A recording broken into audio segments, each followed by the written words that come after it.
Start your business for the freedom of time. Now you're tired of the hustle and grind.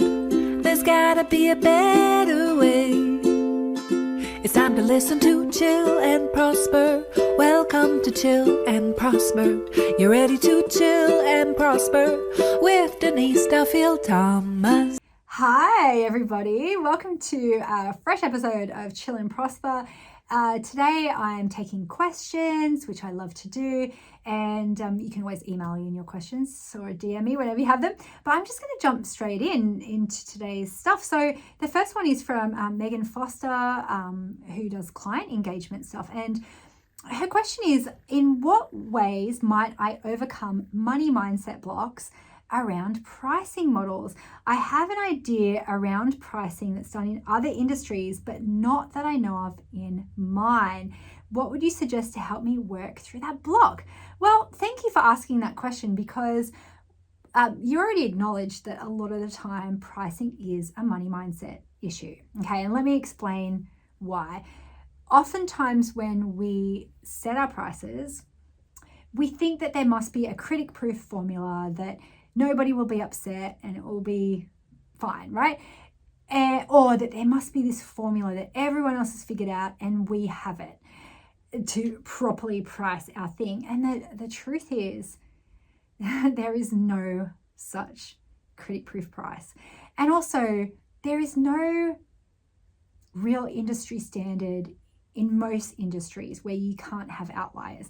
And what happens though is we often go, what is everyone else charging? What's the industry? What's the ceiling? Not realizing that pricing is perception. We know this, right? I learned this in my 5 Ps or 7 Ps it is now in marketing. Pricing is perception.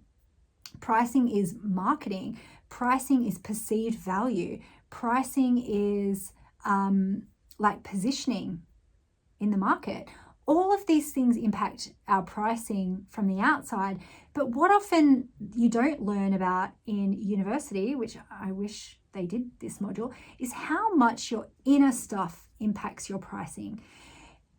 So for example, your earliest memories around money and how your family talked about money influences your pricing. If your grandmother always said, "Oh, don't you dare talk about money, it's so rude, it's so inappropriate," then how are you going to communicate your pricing in a way that doesn't actually fill you with shame? How? Because it's ingrained in you. And until you acknowledge that and work through it, it will be always there underlying of going, "Oh, I can't talk about money." So how are you going to set a price? How are you going to tell someone what you charge when you're not allowed to talk about money? And then your clients feel that shame, and your clients feel that you might be in an industry that your family does not perceive as a real job. So an example could be your parents wanted you to be an accountant and you want to be an artist. And they said, "Okay, you can be an artist if you want to be penniless for the rest of your life." And so there's a part of you that signed that contract, right? And you went, "Okay, I'll take that bargain. I will be an artist and I accept those parameters that I will be penniless and starving, and I choose it anyway." And that's a vow that we make right now in our brains. Okay, well, I'm going to go against the family so I can't make any money from that. It could be that you have a lot of guilt. You might come from a family where terrible things have happened to your ancestors. And so you have this guilt. Who am I to make money doing something fun, making cute clothes? And my grandmother, was in a camp. I'm sorry for an extreme example, but it's my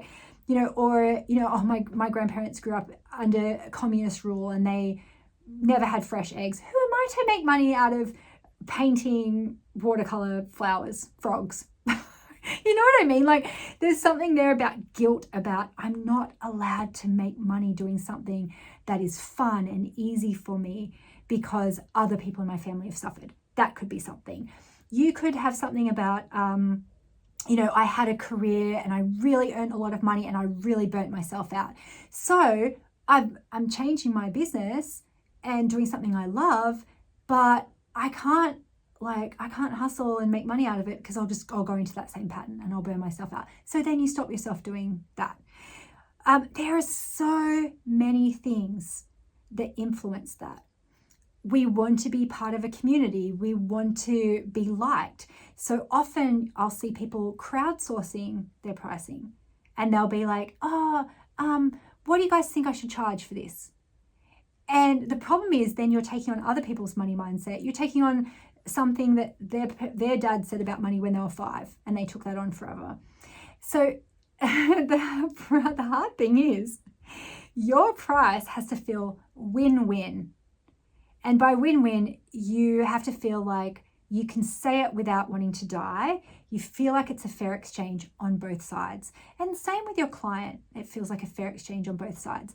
Now, that doesn't mean then that every single person who wants to work with you has to feel like it's a no-brainer. Sometimes people will save up to work with you. Sometimes people will feel like you're too expensive, but they still really want to work with you. Some people, and this is the heartbreaking thing too, some people really want to work with you and they can't afford it. And so your job is not to be quote unquote affordable for everyone who wants to work with you right now. You can't. I know that's a really nice sentiment. I want everyone to be able to afford what I do, especially if your work is helping people overcome pain, or, I met someone who was a pelvic physiotherapist. She goes, I want everyone to know how to do this. And it's like, yes, but how can you do that?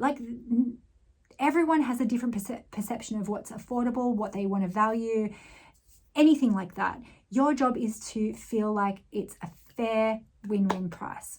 Okay, let me give you one more example about this. So I don't really speak a lot at people's events or conferences. It's not my favorite thing to do.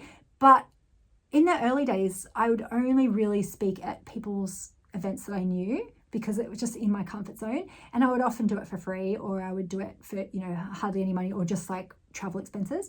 And I remember going to an event and I was really gave everything, and, people were just asking me questions, and I stayed for lunch and all this kind of stuff. And then I got in the cab after, and I just went, ugh. And I shriveled up into this little ball. And I just thought, that's not win-win. There's no energy exchange here. I gave everything. And so the deficit, the imbalance, had to come from my body, my life force energy. And so that's why now, even though I still don't love speaking, I do charge a win-win price for that, because I know I'm going to feel this in my body. If I have to sacrifice this, I'm going to have to feel it. And so I think everyone knows what that feels like when you have someone who just sucks everything out of you. And I actually think there's never been a time where I've burnt out because of necessarily the workload. I've burnt out because it wasn't worth it. I've got a really high capacity for work. That's not usually what burns me out. It's having to compromise something, working with people you don't like, or not earning enough for it, or not having boundaries. That's the thing that sucks you dry and makes you feel like it's not fair. Does that make sense? When it comes to the question here too is, from Megan, is I have an idea about pricing that's done in other industries. I love that, because I think we can learn from other industries. An example is people say to me, I can't charge more for rush jobs. And I go, well, that's what they do in the packaging industry, in the delivery industry. If you want something tomorrow, you usually have to pay a little bit more for it. And we accept that. You want it done fast, you pay a premium for that. And people go, I can't do it. And it's well, then it's not your problem. Do you want to do rush work? And they're oh no, it stresses me out. Well, is there a price where it wouldn't stress you out? Well, you know what? If I got, I would do it. And you go, well, then that would feel fair. That would feel like a fair exchange. So you can learn from other people's models. And usually what happens is that there are entrenched rules that are just made up in people's industries. One example was that I hired someone to help me learn ukulele, and it was so cheap. And I did say to him after we'd been working together, I said, look, I never normally do this, but you really could charge a bit more. And he goes, no, well, our mentor, he says this is what we should charge. And I was like, but he's capping your ability to earn more because that's what he thinks. And that's often what happens in an industry, is that someone's money blocks are keeping a lid on that. And I've heard from people who've gone, you know what, I'm going to charge more than the industry. And some people are really unhappy about it and shun them. But other people go, oh, thank God you raised the standard for all of us. And you've increased all of our standards, and you've given other people permission to charge better as well. And that could be, you might go, oh, no one ever charges up front or charges a deposit in my industry. Well, try it. And then if someone goes, oh, that's not the done thing, you go, well, that's how it is in my business. I charge a deposit, I charge a late fee, I charge a cancellation fee. That's what I do. They can go to someone else. So there are no rules. There are no rules. Okay, thank you for asking that. All right, next question from Melissa Madison. Hi, how are you, Mel? Pure Energy Therapies. Okay, so I would love to know how you feel about big investments that you've made, like, for example, your beach house and your rose farm, now that you have sold, are selling. What feelings came up for you? Oh gosh, I love this question so much. So I'm not sure when this episode's coming out, so I don't know if by the time you listen to this, our rose farm would have sold. So I have actually done so much internal work about these things, about working for a big goal, achieving it, and then changing my mind, and what that says about me as a person. And where I've come to with that is that for me, sometimes the process of achieving goals is the win. Because I know that when I was starting my business and I really wanted to manifest a beach house and work towards a beach house, it grew my business in so many profound ways. It grew my, I got out of my comfort zone for that. I did things that I wouldn't have done without a big, juicy goal, like doing launches and releasing my book, all stuff that I kind of not had to be dragged kicking and screaming for, but I needed a big, exciting goal to do those things. And then those things grew me in a way that was probably the goal all along. And I remember, like, we were in the beach house for a couple of years, and then I was like, oh, this doesn't suit me and the lifestyle that I'm in at the moment. And I actually do want to do a whole episode about the rose farm, because a similar thing happened when I bought my rose farm. I was 39.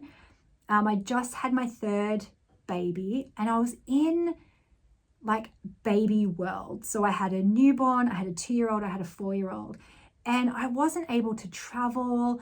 I didn't feel like I had a lot of freedom on my time and energy. I felt quite restricted in just some of the decisions I could make, because I was just in toddler and baby land. And so when I saw the rose farm, it was just this immediate like, oh my God, this is such a big, juicy, creative project. And most of the renovations we did during COVID lockdowns, because the building industry could still continue.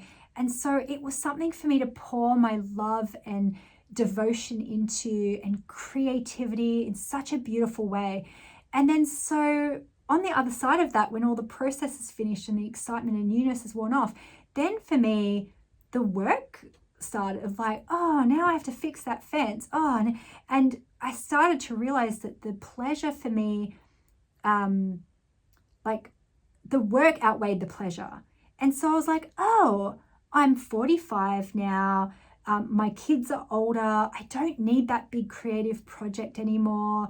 Life has changed for me. You know, when I bought in 39, like the pandemic hadn't happened, perimenopause hadn't happened. And I was like, oh, I just have different priorities now. Like, you know, I just don't need that in my life anymore. And giving myself permission to let go of dreams, but without it being a failure, to be like, oh, I'm so glad I did that. And it taught me so much about myself, and it taught me so much about creativity and creation and pleasure. But yeah. And then I was like, oh, I don't have that dream anymore. That's okay. And I feel like so many people feel like they have to stick with things forever. And I'm really glad that I decided not to. And I've got definitely a bigger episode about the rose farm, because there's definitely some stuff in there. So yeah, I feel like I'm super glad I did it. I'm super glad I experienced that. And I'm glad I can change my mind about things. Yeah. Thanks for asking that, Mel. Okay. All right. So let's take a break. And then I've got a question that's come up from a professional wedding cellist. Okay. See you in a sec. It's your time and you're ready for the next step. It's your time and you're ready for the next step. It's your time and you're totally ready for the next step. So many times we are waiting for the perfect moment, for all of the green lights, or for someone else to tap us on the shoulder and say, you're ready. But it has to come from inside you, and you can declare yourself ready now. Put your hand on your heart and try it with me. It's my time and I'm ready for the next step. If you know deep in your heart, even if you're scared, that you're ready to let go of some of your money fears and finally profit from your skills and talents, it's time to get to work. Your next step is to come and join us in Money Bootcamp. You can work with me as your money mindset mentor and join our beautiful community so you can really give yourself permission to make money and change the world. Click below to find out more, but don't wait any longer. Come and join us today. We're ready for you and it's your time and you're ready for the next step. Hi and welcome back. So this next question comes from Jay. Hi Jay. She is a luxury wedding cellist and I love that you've added luxury in there because Jay's been in my community for quite a few years now and I've seen her make this leap of charging like what everyone else charges and wanting to be affordable and then increasing her prices quite a lot and being a luxury thing for people's weddings, because especially when it comes to the wedding industry, there's something there about like solo people in that industry. Florists and the cake makers and the musicians have so many blocks about it, but venues, no, they do not have blocks about charging through the roof for what they do. Okay, so let's see what her question is. All right, when you have a financial achievement or reach a financial goal, how do you celebrate yourself? This has actually changed for me a lot over the years. And I felt at the start, the reward for me was acknowledging it and telling someone. So I made a real effort into sharing wins with my community, with my mastermind buddies, and it was almost just like not keeping things to myself was celebration enough, right? And then I remember I had a workshop, like a day workshop, and I didn't make any money out of it because I spent too much on all their costs, right? But I went to a restaurant afterwards and I ordered a glass of champagne and I was like, more of this, please, universe. And it wasn't the champagne, even though I had to literally check my bank account to see if I could afford a snack with it. It was stopping and acknowledging and toasting myself and saying, more of this, please, universe. More of this, more of this, more of this. That was very, very significant, I think, in my journey. Then I went through a bit of a phase where I thought I had to buy stuff. And so this serves its purpose at different points in your life, and then I think it probably doesn't. So for example, it could be, when I get my first client or if I hit my first launch goal, I'm going to buy myself something. And sometimes that's just what you need to put you over the edge of okay, I'll make those last phone calls. I'll send out that last email because it just gives you something to work towards, right? That might not be about the actual thing, but it's the accomplishment of that. So I remember Mark saying, when we hit that launch goal, why don't you buy yourself a bag, like a proper fancy bag? And I was like, oh, yeah, okay. But I felt like I had to. And I was like, I'm just not that into bags, and that's okay. And I remember looking around and going, no, it's not really my thing. So if you do buy yourself something, you can make it something that's symbolic, or you can make it something that you involve the whole family in, something that's just going to give you that extra little push. What I said before about it gets to a point where it's not that excited about that thing, then you've got to look for other ways that you can celebrate. I always think at every level, acknowledging literally stopping and just being I did that. That's really cool.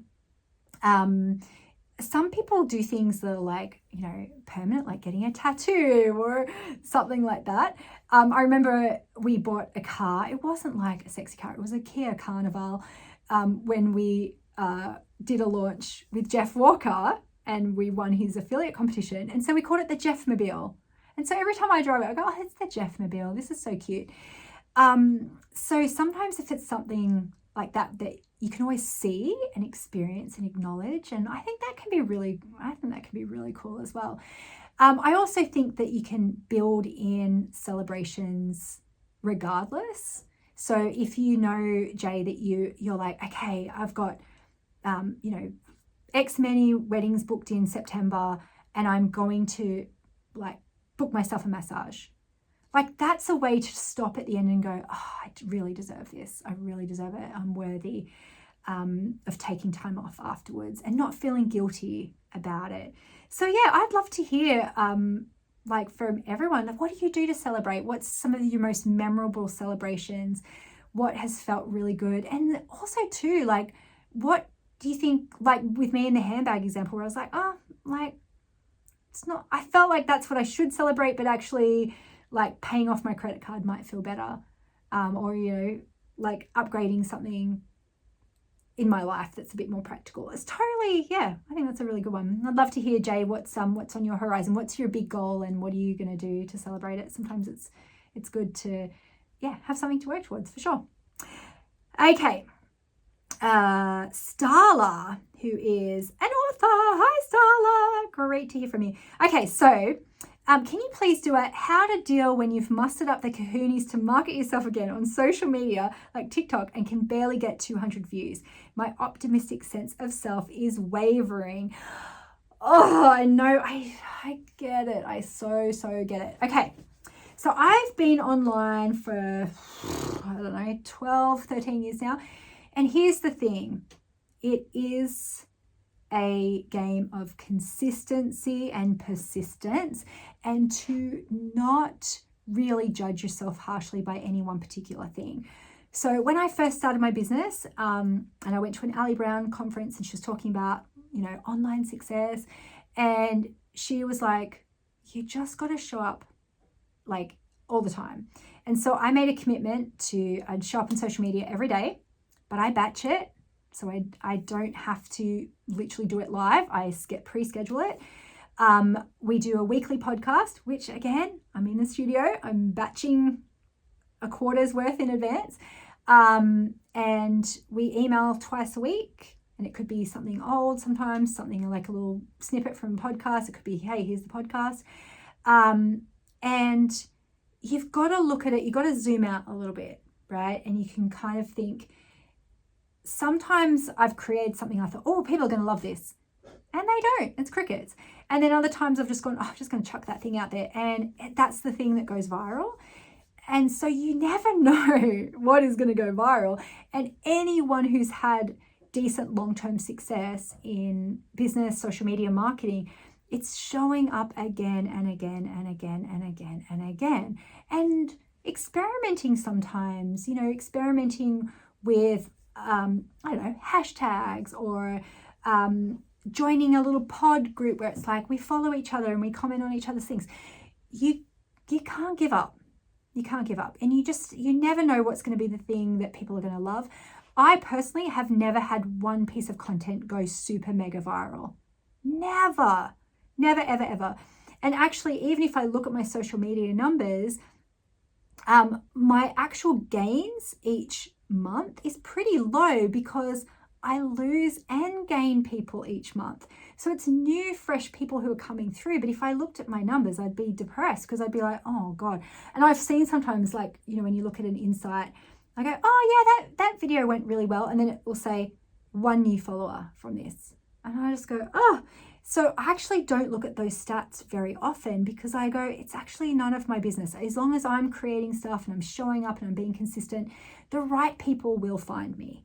Okay, so I totally get it when your optimistic sense of self is wavering, as you said, but it's like, just keep on going. And I think that because I pre-schedule stuff, I'm just not as precious about any one little thing. Okay, so maybe you don't measure maybe you only look at your stats once a month. You only let yourself look at it once a month, and not just do your work. Keep on going, keep on going, keep on going. Make offers, share what you know. And yeah, what have you got to lose? If you're like, oh, I barely get any views on it, well, then try something like a bit, I don't know, different and fun. Or just keep showing up. Yeah. Keep showing up. Okay. All right, next question from Jo. Hey, Jo Barnes, who's an artist. So she says, sometimes when I see someone who's doing amazingly well in the field I am in, but I think their art sucks and I think it's not fair. Should I unfollow them or keep following them as inspiration? I never know the right thing. This is so cool. Oh gosh, you know what? There's no right or wrong answer. When you're like, I don't know what the right thing is. I don't know what the right thing is too. I just know that you want to be inspired when you open up your social media. Okay, you want to be inspired. You want to be motivated. Now, people are motivated by different things. Sometimes you're motivated because you're like, good for them. I want to be like them. And if they're successful, I can be successful too. Sometimes we see people and go, my God, they're terrible. If they can do it, I can do it. And we almost want to follow them as a reminder of like, I can do it too. There's a market for everything. Sometimes we follow people like out of a bit of like, not revenge, but just like we hate watch them. And that's okay too. You just want to check in with yourself and go, is this motivating for me? Is this going to drive me in the direction that I want to go in? And like, it's okay to be driven by revenge sometimes. It's also okay to be driven by like pettiness, if that's what motivates you. And as a reminder that there's a market for everything, that's really fun. You can unfollow them for a little while. You can snooze them for 30 days and see if you've missed them from your life, or if you find yourself going, oh, I wonder what ugly, horrible thing they're working on now. Then, yeah, totally up to you. Thanks for asking that, Jo. Okay, so let me take a quick break and I'll be right back in a sec.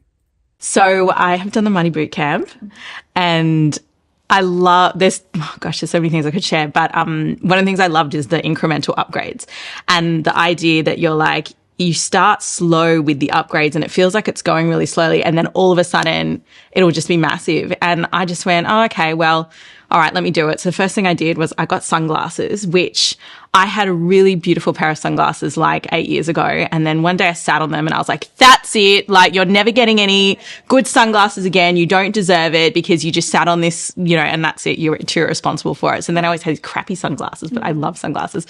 So I got these sunglasses and I got two pairs. And actually the less expensive pair was an Anchor that I started having, cause they're like rose gold and they just like make me feel like hot and like I got my shit together. And, you know, I've got this selfie of myself where every time I'm feeling a bit like wobbly, I'll look at that and be like, yeah, okay. So, you know, I upgraded that and like just did the course, and then literally within probably six to 12 months at the very most, I think it was less than that, we bought the apartment next door. We have done an entire renovation of the whole place within a year, and it was like it started so small and then it just went like these massive opportunities came up that would never have been there before. So that's been incredible, and really just also like as a female, it never occurred to me that it's not a common thing to be like not only a breadwinner, but like running a company. And I was just like, oh, this is just what you do. And then just realizing there are so many things that you face that are not only you, like whether it be the tax thing or whether it be, oh, I can't make more money than like the male figures in my family, and like, you know, just doing all that work to like see what's in the way, the negative consequences, yeah, has made a really big difference with that. So yeah.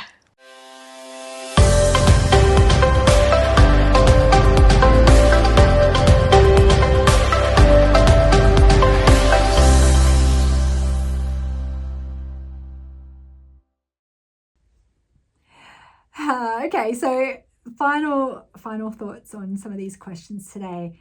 I just love, like, so many times we're just sitting at home and we're thinking, I'm the only one who thinks this and there must be something wrong with me. And there's really not. Like, you know, there are no rules in business. And I think sometimes we have to be a little bit delusional and just go, I'm just going to do my work. And if people find it and they like it, then that's going to be enough. And I just want to share something. You might have been following me on social media recently and see that every couple of days I've got this little video that comes out and it just says, every day ask yourself, why not me? And it's like, sometimes I'm at the beach, sometimes I'm a bit more glam, sometimes I'm like, look like I've just rolled out of bed. And I really questioned myself when I sat and batched these. And I did them in January, and I batched them for the whole year up to December, like 3 times a week. And every now and again, I thought, am I really just going to put the same caption in every one? And then I went, I actually am, because each video, I almost felt like justifying why. Like I was going to say, oh, even if you're not wearing makeup today, or even if you just woke up, or even if like, you know, blah, blah, blah. And I just went, I'm not going to do that. I want people to see and get this message so many times that it doesn't matter if you're glammed up. It doesn't matter if you're on the beach. It doesn't matter if you look like crap. Like, you can still say, why not me? And I want them to be able to put their own interpretation of what that is, and to really, really get that message at a deep level. And sometimes that just comes from repetition. And it's not fancy, it's not well produced, it's not, but I just know it will hit people at the right time, and the people who need to hear that message will hear it. And I think that's the same, you know, with these questions about like, how do I market myself, or, you know, what am I doing the right thing? And it's like, it doesn't really matter. Like, it's not like you get one chance to do something and that's it. So sometimes, like, just showing up and being imperfect is totally fine. It really is. So that's my message. And so just ask yourself, why not me? And, you know, if you've been curious about why you see that same video again and again with slightly different images, that's why. I just wanted it to be something that you interpret it yourself, and you hear that message, why not me? Why not me? Why not me? Why not me? You might need to see it 300 times. So that's why I posted it 3 times a week for the rest of the year. Okay, well, thank you so much for joining me today, and I'll see you next week on another episode of Chill and Prosper. Bye. Start your business for the freedom of time. Now you're tired of the hustle and grind. There's gotta be a better way. It's time to listen to Chill and Prosper. Welcome to Chill and Prosper. You're ready to chill and prosper with Denise Duffield-Thomas.